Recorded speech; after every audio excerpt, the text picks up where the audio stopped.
हमारे लोकप्रिय उम्मीदवार मेरे सहयोगी डॉक्टर संबित पात्रा जी, एमएलए के लिए आपके यहाँ बहुत संघर्ष करके कार्य करने वाली उपासना महापात्रा जी, मंच पर उपस्थित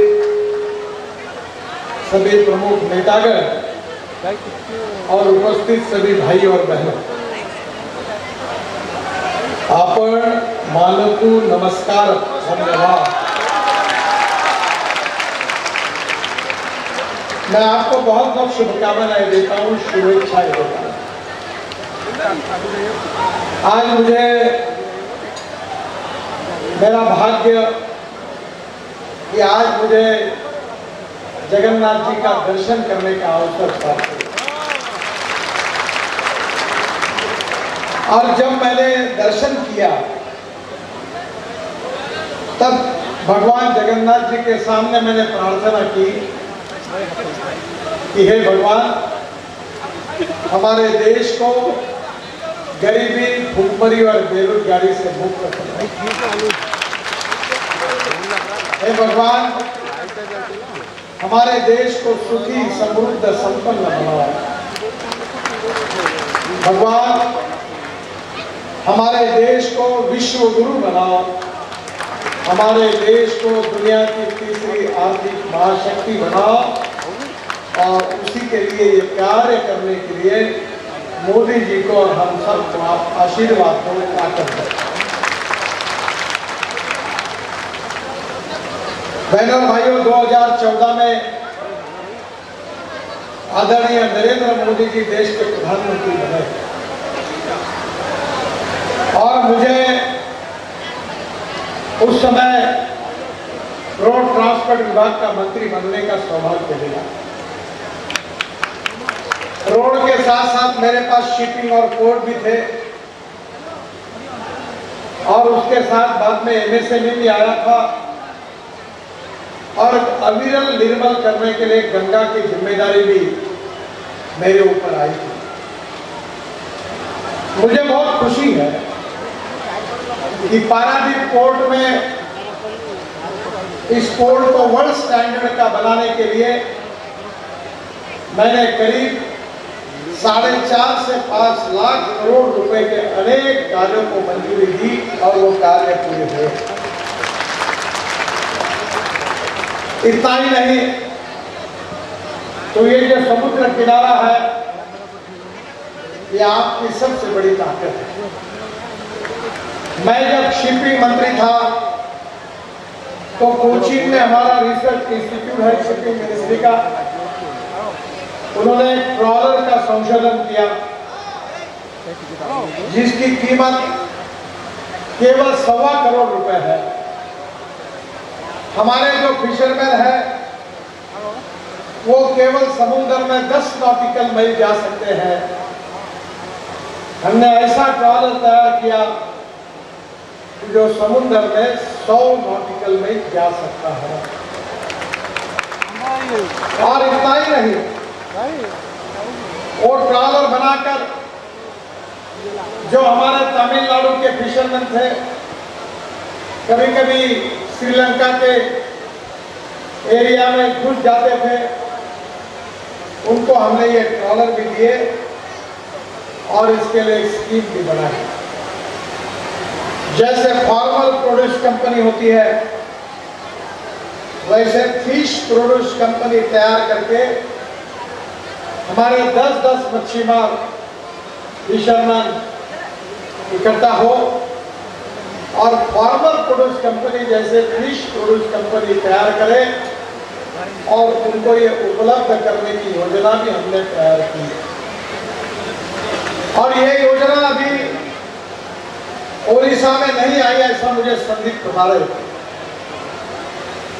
अगर ये योजना आएगी तो ओडिशा के फिशरमैन समुद्र में 100 नॉटिकल मील दूर अगर जाएंगे तो फिश का उत्पादन 7 से 8 गुना बढ़ेगा और डॉलर में फिशरमैन पैसे कमाएंगे और आपका जीवन बदल जाएगा। ये योजना मैंने तैयार की है। बहनों और भाइयों, ये देश समृद्ध है, संपन्न है और इस देश में हमारी सरकार आने के बाद करीब 25 करोड़ लोग ऐसे हैं कि जिनको दरिद्र रेखा के ऊपर ले आकर हमने उनको दरिद्रता से, गरीबी से मुक्त कराया। हमने देश के लिए ऐसी आर्थिक नीति को स्वीकार किया है कि जो गांव गरीब मजदूर किसान का कल्याण कैसे कर सके। हमने ऐसी नीतियां बनाई हैं कि केवल आदर्श सिटी, स्मार्ट सिटी नहीं बनेगी तो स्मार्ट विलेज कैसे बनेगा।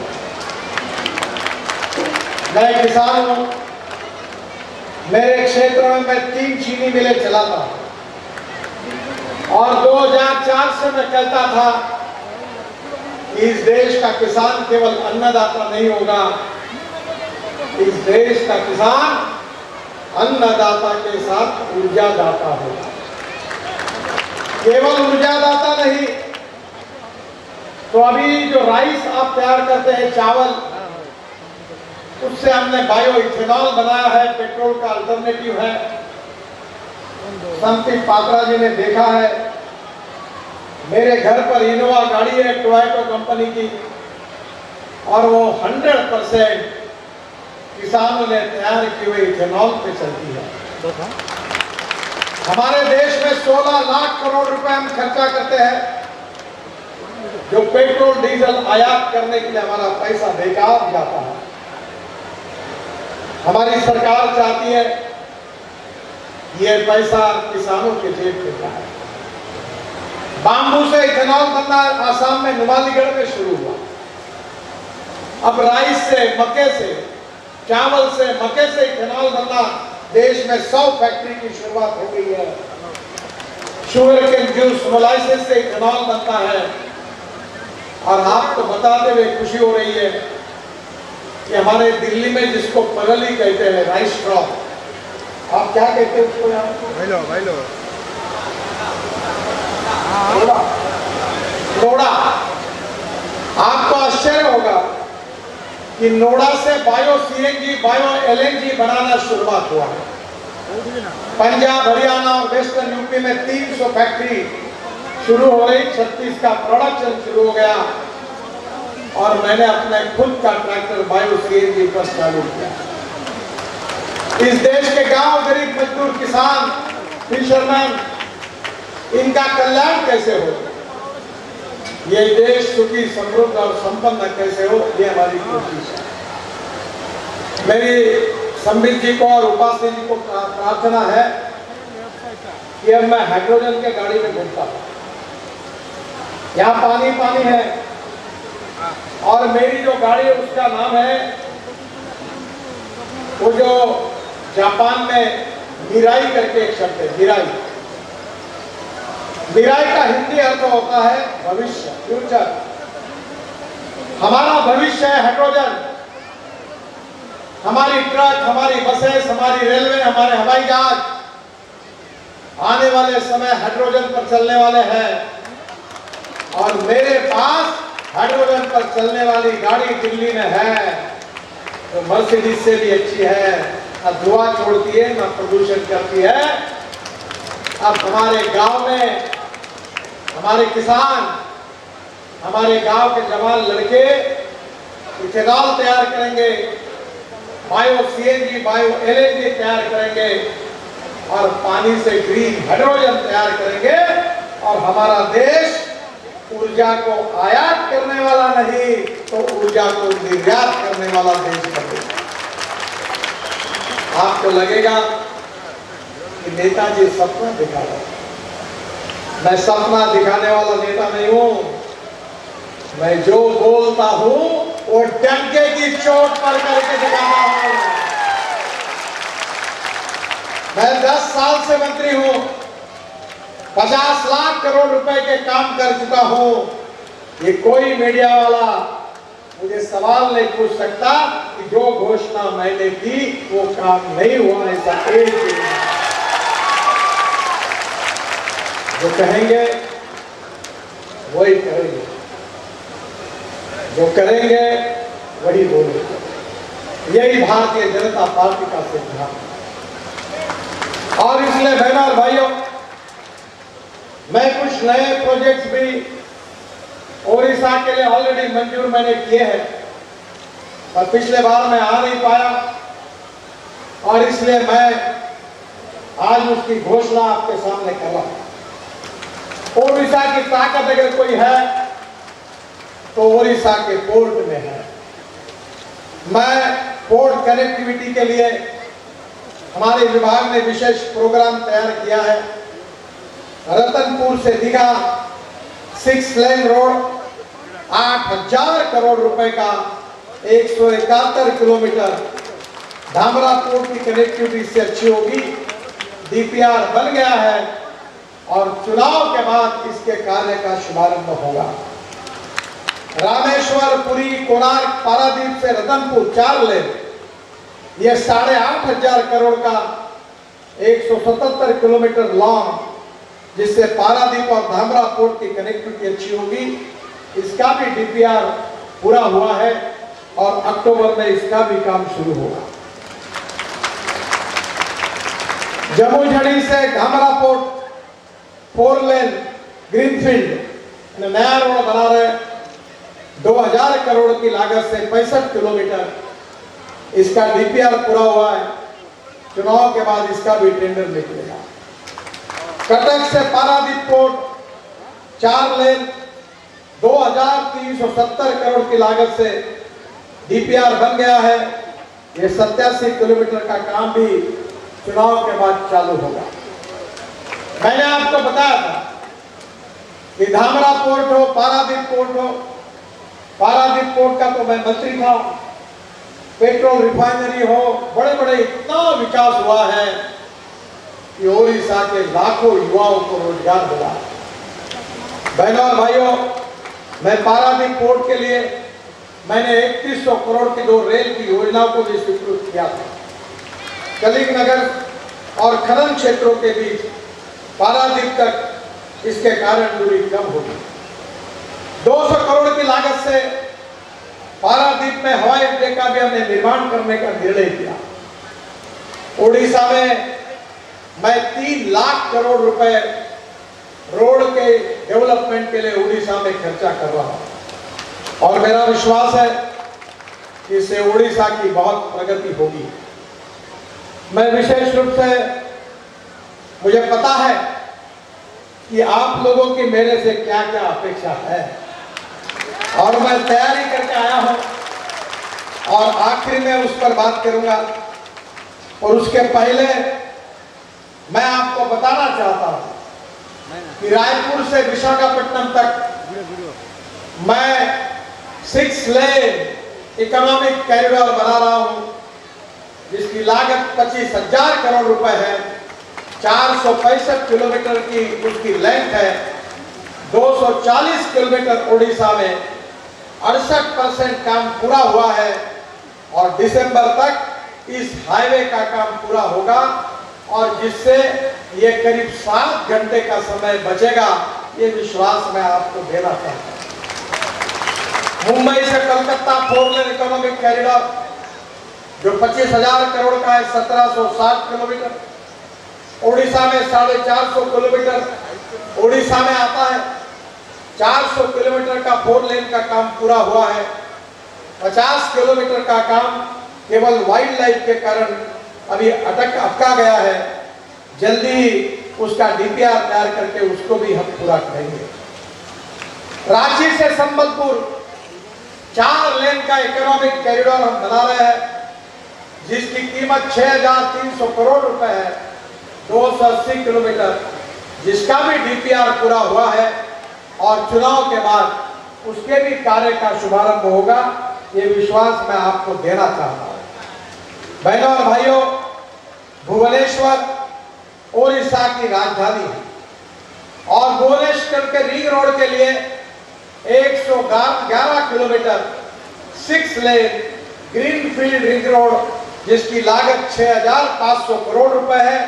इसका निर्माण कार्य अक्टूबर से शुरू होगा, ये भी घोषणा मैं आज कर रहा हूं। ये हाईवे बनने से भुवनेश्वर, कटक, खुर्दा आने जाने वालों का करीब 1.5 घंटे समय बचेगा। संबलपुर के लिए 35 kilometre 4 lane greenfield ring road की लागत 1333 करोड़ रुपए है और इसका भी निर्माण अक्टूबर 2024 में शुरू हो जाएगा। और ये रिंग रोड बनने से कटक, राउरकेला से आने वाला ट्रैफिक बाहर से निकल जाएगा। और बहुत सी बातें मेरे पास है और मैं सब बातों के लिए समय नहीं गवाऊंगा। मुझे लग रहा था कि बरसात आएगी, पर अब आपको मैं बता रहा हूं जो जिसके लिए आप बहुत अपेक्षा रखकर इस सभा में आए हो। विशेष रूप से मैं भी आपको एक बात बताने वाला हूं। मैं तुम्हारी बात जरूर पूरी करूंगा, पर आपको भी मेरी बात पूरी करनी होगी। डॉक्टर संदीप पात्रा और उपासना जी दिल्ली में मेरे पास 3 बार 4 बार चक्कर का। उन्होंने आपके यहाँ की मुझे समस्या बताई, आपकी पूरी आबादी कैसी डिस्कनेक्ट हुई है ये बताया। संदीप जी ने तो अभी बताया मुझे कि समुद्र में वो कैसे फंस गए थे, ये भी वर्णन उन्होंने किया था। पर आप चिंता मत करिए, मैं आज घोषणा करना चाहता हूं कि टांगी से दीघा तक हम मार्ग बना रहे हैं। इसमें चिल्का झील और वेटलैंड के कारण गोपालपुर से सतपड़ा के बीच में एक मिसिंग लिंक रह गई है। NH 516A, NH 316A के बीच में इस मिसिंग लिंक की वजह से लोगों को अभी भी कंट्री बोर्ड से सफर करना पड़ता है। आपको तकलीफ होती है, डिलीवरी के लिए हमारी माँ बहनों, बेटी बहनों को बहुत तकलीफ होती है और आपकी तकलीफ को मैंने बहुत संवेदनशील मन से स्वीकार किया है। और संदीप पात्रा जी और उपासनी जी को मैं बहुत बहुत धन्यवाद देता हूं कि उन्होंने ये मांग मेरे पास लाई, असुविधा बताई और उन्होंने जो मुझे आग्रह किया है उसी के कारण मैंने इस मांग को पूरा किया है। दोनों NH के बीच में 1 किलोमीटर लंबा 2 लेन पुल तथा 2.5 किलोमीटर 2 लेन मार्ग का निर्माण कराकर हम इस समस्या का हल करेंगे। DPR बनाने के आदेश दिए हैं। चुनाव समाप्त होने के बाद टेंडर निकलेगा, काम शुरू होगा और आपकी मांग पूरी होगी, ये मैं आपको वचन देता हूं। मुझे याद है कि संदीप पात्रा जी बहुत बार आपकी डिमांड को लेकर मेरे पास आए थे। इसके साथ साथ मैंने ये भी आदेश दिया था कि 630 मीटर लंबा एक ROB जिसको भी मैंने मंजूर किया था और वो भी 2025 अप्रैल तक पूरा हो जाएगा, जिससे इस क्षेत्र के लोगों को राहत मिलेगी। मैं आप सबको बहुत बहुत धन्यवाद देना चाहता हूँ कि आज आप सब लोगों को स्वाधीनता के 1947 के बाद देश में 75 साल हुए पर आप लोगों को न्याय नहीं मिलता। आप लोगों की गंभीर समस्या के तरफ किसी सरकार ने ध्यान नहीं दिया, पर संबित जी के कारण, उपासना जी के कारण उन्होंने आपकी समस्या को उजागर किया और वो लेकर वो मेरे पास आए। और जब मैंने समस्या सुनी तो मेरे संवेदनशील मन में अस्वस्थता आई। स्वाधीनता के बाद भी हमारे लोगों को इस प्रकार से रहना पड़ता है, ये हमारा दुर्भाग्य है और ये काम करना मेरा परम कर्तव्य है। ये समझकर मैंने इसके DPR के आदेश दिए और कार्य का शुभारंभ किया। बहनों और भाइयों, हमारा मकसद केवल राज बदलना नहीं है, समाज बदलना है। पंडित दीनदयाल उपाध्याय जी का अंत्योदय के रूप में सामाजिक आर्थिक चिंतन है। ये समाज में जो दलित है, पीड़ित है, शोषित है, जिनके पास रहने के लिए मकान नहीं है, खाने के लिए रोटी नहीं है, शरीर पर कपड़ा नहीं है, उन दरिद्र नारायण को हम भगवान माने और उनकी निरंतर सेवा करते रहे। और जिस दिन उन दरिद्र नारायणों को रोटी, कपड़ा और मकान मिलेगा, उसी दिन हमारा कार्य पूरा होगा। यही पंडित दीनदयाल उपाध्याय जी का सामाजिक आर्थिक चिंतन अंत्योदय के रूप में हमारी जीवन निष्ठा है। मुझे बहुत काम करने का मौका मिला। मैंने बड़े बड़े हाईवे बनाए, दिल्ली से मुंबई तक 1 लाख करोड़ का। मैं मुंबई में मंत्री था। आप मुंबई में आओगे तो समुद्र में मैंने वर्ली बांद्रा सीलिंग प्रोजेक्ट बनाया, 55 उद्यान पुल बनाए, 3 लाख करोड़ के टनल बनाई। खूब काम करने का अवसर मुझे मिला। और अभी जब मेरा इंटरव्यू हुआ तो ऑरेंज की दूरचित्रवाणी थी, उन्होंने मुझे प्रश्न पूछा कि आपके जीवन में सबसे अच्छा काम कौन सा होगा। तो मैंने उनको बताया कि ट्रांसपोर्ट मंत्री होने के नाते मैंने इस देश में ई रिक्शा लाई, इलेक्ट्रिक ऑटो रिक्शा लाई, इलेक्ट्रिक बस लाई, इलेक्ट्रिक कार लाई, अब इलेक्ट्रिक ट्रैक्टर ला रहा हूं और उसके साथ इलेक्ट्रिक के कंस्ट्रक्शन इक्विपमेंट भी हम देश में ला रहे हैं। पर ये मेरा काम बहुत बड़ा नहीं है। इससे बड़ा काम अगर कोई होगा तो हमारे देश में 1.5 करोड़ लोग आदमी को खींचने वाला साइकिल रिक्शा चलाते हैं। करीब 50 लाख लोग ओडिशा, बंगाल, झारखंड में अपने कंधे पर रिक्शा का जू रखकर लोगों को ढोने का काम करते थे। मैं 2014 में मंत्री बना। मैंने मैकेनिक्स ड्रिवन ई रिक्शा और ई कार लाई और सबसे बड़ा कार्य अगर कुछ हुआ तो ये 1.5 करोड़ लोगों को मानवीय शोषण से मुक्त करने का कार्य मेरे जीवन में हुआ। ये सबसे बड़ा कार्य। रिक्शा चलाने वाले शेड्यूल कास्ट और मुस्लिम समाज को, और इसलिए बहनों और भाइयों, हमारे देश को समृद्ध संपन्न करना है। गरीबों को सम्मान से जीने के लिए हमें ऐसी नीतियां बनानी है कि यूरो में चर्चा होती है कि डोमेस्टिक हैप्पी ह्यूमन इंडेक्स, जिसका अर्थ होता है सुखांत। इसका मतलब क्या है कि गांव में जाने के लिए रोड चाहिए, गांव के लोगों को पीने के लिए पानी चाहिए, गांव के बच्चों के लिए अच्छी स्कूल चाहिए, गांव के गरीब लोगों के लिए अच्छा अस्पताल चाहिए, किसान को, मजदूरों को, फिशरमैन को उनके उत्पाद के सही दाम चाहिए और युवाओं के हाथों को काम चाहिए। और बहनों और भाइयों, इसी आधार पर गांव, गरीब, मजदूर, किसान का कल्याण करते हुए हिंदुस्तान को विश्व गुरु बनाना है। तीसरी दुनिया की सबसे बड़ी अर्थव्यवस्था बनानी है और हमारे गांव, गरीब, मजदूर, किसान, मछुआर, फिशरमैन, उनका कल्याण करना है। यही हमारी सरकार का मकसद है और यही मोदी जी के नेतृत्व में हमको काम करना है। और इसलिए आपकी समस्या को तो हम सुलझा ही रहे, और इसको और प्रगति और विकास की ओर जाने के लिए आप फिर से एक बार भारतीय जनता पार्टी को आशीर्वाद दीजिए। संबित पात्रा और उपासनी जी को प्रचंड मतों से विजय करिए। कमल की बटन दबाइए। अभी तो जो कुछ मैंने किया वो तो ट्रेलर था, असली फिल्म शुरू होना बाकी है। केवल आप उनको चुनकर भेज दीजिए। बाकी काम की गारंटी मैं देता हूं। वो जितने काम लाएंगे, मेरे पास द्रौपदी की थाली है और भगवान जगन्नाथ का आशीर्वाद है। आप चिंता मत करिए। मैं ऐसा मंत्री को जो कहता हूं पैसे की कोई कमी नहीं। मैं 50 लाख करोड़ के काम कर चुका हूं और आपके विकास के लिए कोई पैसे की कमी नहीं है। आप चिंता मत करिए। केवल इन दोनों को चुनकर दीजिए। मैं आपकी आशा, अपेक्षा, आकांक्षा, आपके सपने मैं पूरे कर दूंगा, ये वचन देता हूं। आपको बहुत बहुत धन्यवाद देता हूं और विशेष रूप से आपण मानकू नमस्कार, धन्यवाद।